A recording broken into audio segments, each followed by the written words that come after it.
farm in Ellick, we had a pony, and Bill, I think Bill may have ridden him, but I was scared of it. And I remember I don't know what we were doing. I was just a kid. I was like 9 or something, and he was mean. Nice. He almost kicked me. He got like within inches of my face. And so the very next day, I had sold it and bought 2 XR75 motorcycles. Now you're talking. Which Got could any be good considered, motorcycle stories? yeah, yeah. I was going to say those could be considered more dangerous than the horse. But I know that we used to jump them. We had this. To us, it seemed like a big hill. I bet it was like 5 or 6 feet from the road. There's this dirt road beside our house up into the yard, and I bet so. We used to jump them up there, mostly Bill, and I tried to copy him. But I guess the most exciting motorcycle story was when our mom was in the hospital with some sort of surgery, and I think I was 10, and Kathy was watching us, and so it was time for supper, and she sent me to go find Bill. So I hopped on my motorcycle, of course, no helmet, and Christy was 5 and she wanted to come, so she got on the back. And we went one way down the road and didn't see him, so we turned around and went the other way. I think it was about a half mile away. There was a wooden plank bridge over the creek, and so we went over the bridge, turned, looked around over there, didn't see him, came back, and those planks are like, it's like this, and for the wheels, for the tires to go across the road, the bridge, and we were in the center, and I just was like, I'm gonna get up on one of those planks, and I tried to get the bike up there, and sometimes your wheel gets up against something, and I just caught it just right, I guess. I was only 10, and I lost control, and we went right over the edge of the bridge into the creek. Well, we didn't hit the water. We went. There had been kind of at flood stage the week before, but it was down, and we went into the muddy bank, and the next thing I remember, I was waking up and pulling the motorcycle off of Christy. You were actually unconscious. Apparently, yeah. Oh my. And then we walked back to the house crying. And I don't remember what happened after that. That's a good story. pretty good.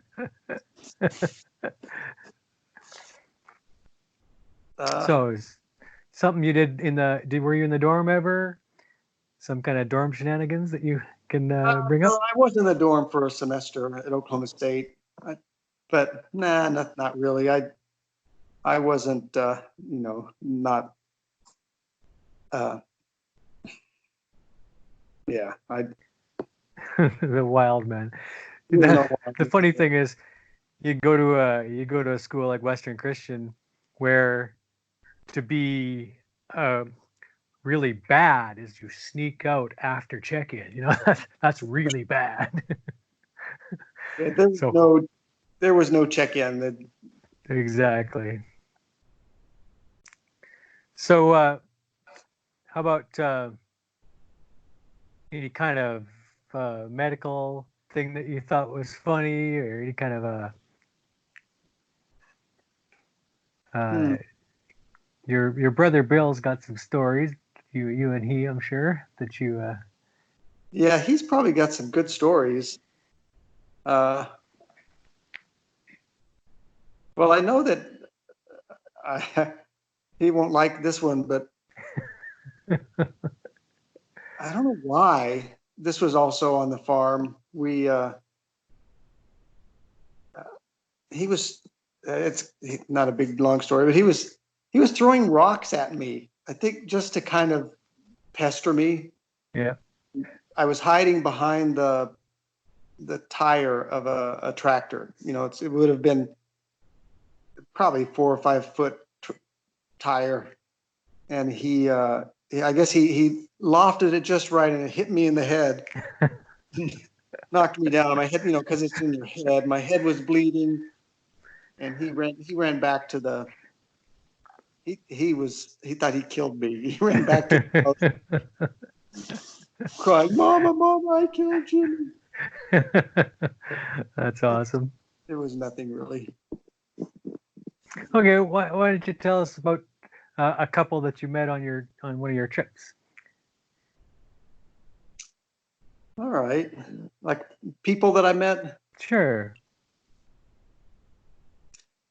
Well, actually, one of my favorite people was a guy called on my first Appalachian Trail hike. He was called Buffalo Bobby. He was a truck driver from Brick, New Jersey, and I think he was late 50s, 57 maybe. And one of his grown daughters had named him, and the thing that I loved about him is when he started, he had even less clue than I did, and he had a 7-man tent, and he had just all kinds of crazy gear that he probably bought at Walmart. I mean, he had a backpack that had wheels on it.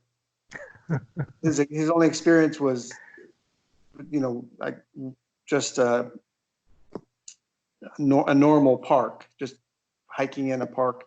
But he just along the way sold, traded, and bought new gear, and ended up with what he needed. But he was just such a kind person. He